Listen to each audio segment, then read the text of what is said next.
France, premier réseau associatif de conseil et d'expertise comptable présente Parole d'entreprise. Serre France, c'est bien plus que de la comptabilité, c'est du conseil.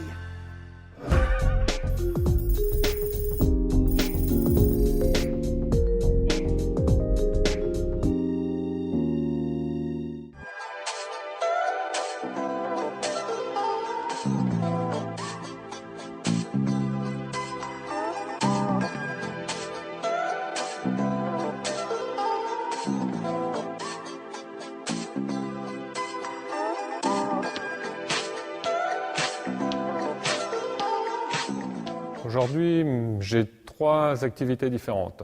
On a créé la première société Quad Environnement en 1997, où on fait de la prestation de services pour le monde agricole, donc des prélèvements de terre et d'autres services. En 2001, on nous a confié la concession Kawasaki pour tout ce qui est ATV et mules.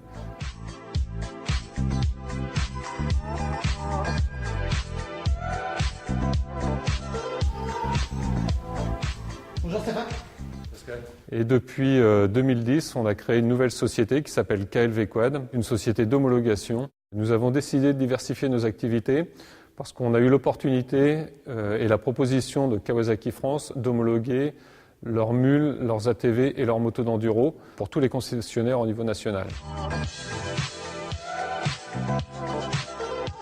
Ce qu'on entend par pluriactivité en général, c'est de mener de front plusieurs activités. Mais qui vont répondre à des marchés qui sont différents, à des clients différents, à des produits différents, tout en bénéficiant des richesses d'une première structure d'origine. C'est ce qu'on appelle ses forces. Donc ça peut être une équipe, ça peut être un site à exploiter, ça peut être une marque particulière. La pluriactivité requiert différentes qualités. Déjà, il faut savoir déléguer. Ensuite, il faut avoir une vue d'ensemble de ces différentes sociétés. Pour le cas échéant, si une des sociétés est en difficulté, de pouvoir se rattraper sur l'autre activité pour se rebooster.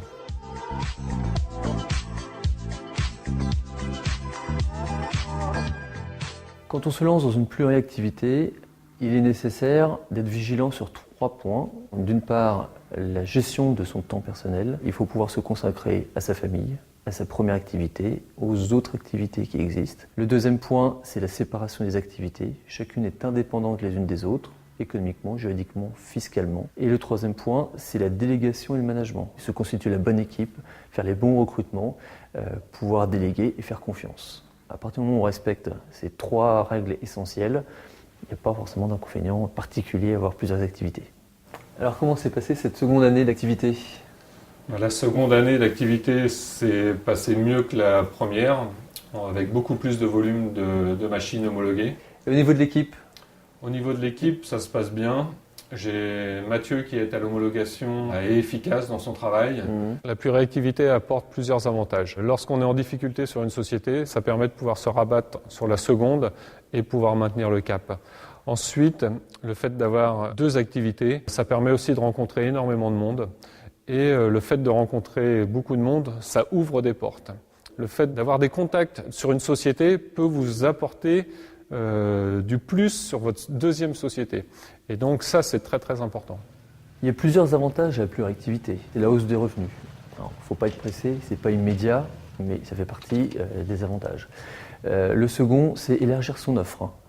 Avec les mêmes clients, on propose plus de produits. Et élargir son domaine de compétences, c'est-à-dire élargir son nombre de clients sur des domaines différents. Et au final, c'est en général le premier avantage auquel on pense, c'est les économies d'échelle. J'ai une équipe dédiée, j'ai du matériel dédié, j'ai un site. Je ne vais pas forcément démultiplier toutes les charges de structure et en fait avoir une charge de structure et le démultiplier sur différents métiers. Les inconvénients de la pluriactivité, c'est qu'il faut avoir une vision globale de ce qui se passe sur les 2 sociétés. Ensuite, c'est la charge de travail. La charge de travail automatiquement est plus conséquente. Pour se lancer dans la pluriactivité, la première chose à faire, c'est faire le diagnostic de son entreprise, ses forces et ses faiblesses. Il peut y avoir le diagnostic également externe, les opportunités et menaces du marché, que veulent mes clients, où sont mes concurrents, que veut le marché, quel est l'avenir de mon marché. Et il y a un second diagnostic, c'est celui du dirigeant, et c'est, j'ai tendance à dire, le plus important. Que veut le dirigeant? Pourquoi faites-vous cela?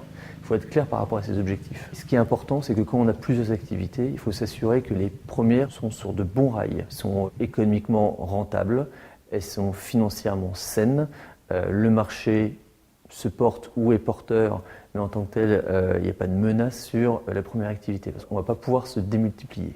Autre conseil quand on se lance dans la pluriactivité, il faut garder la tête froide. C'est pas parce qu'on a eu un ou plusieurs projets qui ont fonctionné que systématiquement les autres vont fonctionner. Donc on raisonne projet après projet. J'ai démarré de rien du tout. On s'est installé avec ma femme en 97. Aujourd'hui, on a réussi à construire 2 sociétés. Il faut aller de l'avant et il faut se battre pour réussir. Et la preuve, aujourd'hui, on s'en sort plutôt bien.